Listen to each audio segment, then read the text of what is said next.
Hi students at Cherry View Elementary. My name is Miss LeVasseur and I'm a second grade teacher here. And this is one of my favorite books. It's called Blueberries for Sale.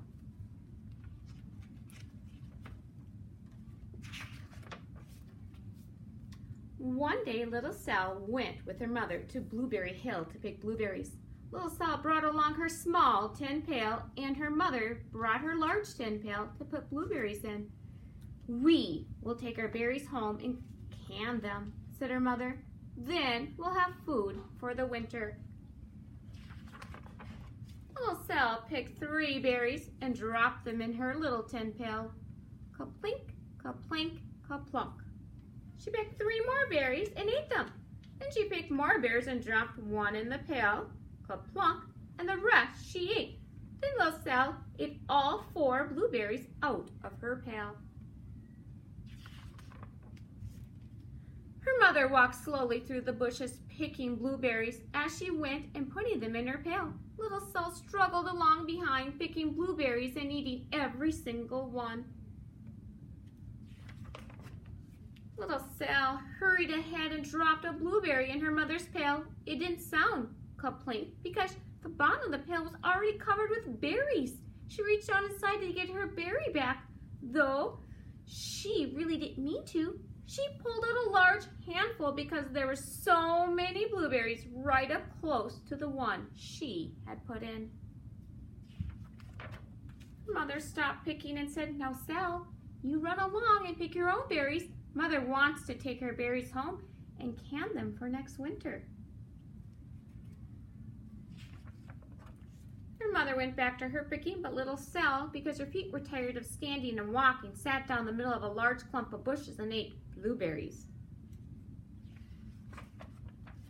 On the other side of the blueberry hill, Little Bear came with his mother to eat blueberries. "Little Bear," she said, "eat lots of berries and grow big and fat. We must store up food for the long, cold winter." Little Bear followed behind his mother as she walked slowly through the bushes eating berries. Little Bear stopped now and then to eat berries. Then he had to hustle along to catch up.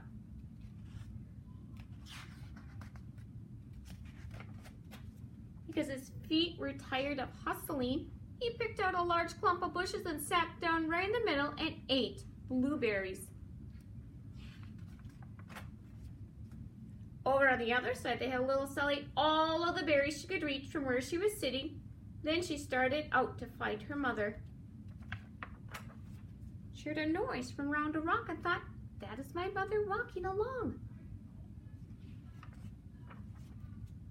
But it was a mother crow and her children, and they stopped eating berries and flew away saying, "Caw, caw, caw." Then she heard another noise in the bushes and thought, "That is surely my mother, and I will go that way." But it was Little Bear's mother instead. She was tramping along eating berries and thinking about storing up food for the winter. Little Sal tramped right along behind. By this time, Little Bear had eaten all the berries he could reach without moving from his clump of bushes. Then he hustled off to catch up with his mother. He hunted and hunted, but his mother was nowhere to be seen. He heard a noise from over a stump and thought, "That is my mother walking along." But it was a mother partridge and her children. They stopped eating berries and hurried away. Then he heard a noise in the bushes and thought, "That is surely my mother. I will hustle that way." But it was little Sal's mother instead. She was walking along picking berries and thinking about canning them for next winter. Little Bear hustled right along behind. Little Bear and Little Sal's mother and Little Sal and Little Bear's mother were all mixed up with each other among the blueberries on Blueberry Hill. Little Bear's mother heard Sal walking along behind and thought it was Little Bear, and she said, "Little Bear, munch, munch, eat all you gulp can possibly hold." Swallowed. Little Sal said nothing. She picked 3 berries and dropped them, ka-plink, ka-plink, ka-plunk, in her small tin pail.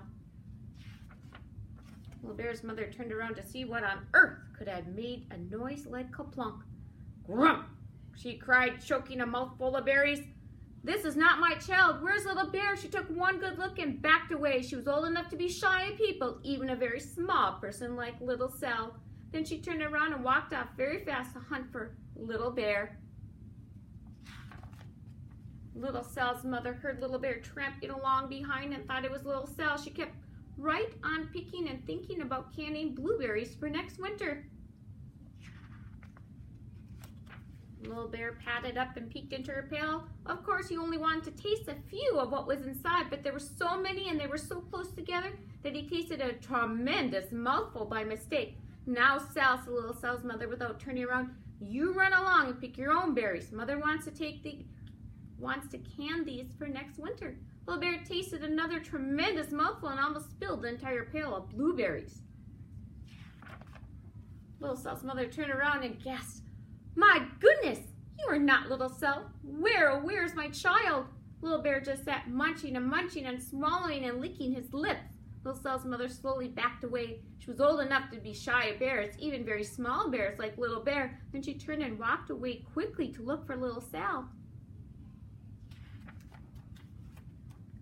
She hadn't gone very far before she heard a ka-plink, ka-plink, ka-plunk. She knew just what made that kind of noise. Little Bear's mother had not hunted very long before she heard a hustling sound and stopped now and then to munch and swallow. She knew just what made that kind of noise.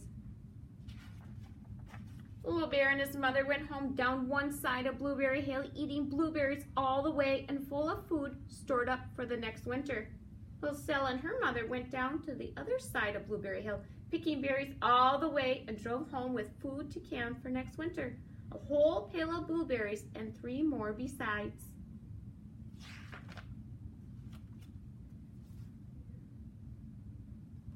That end.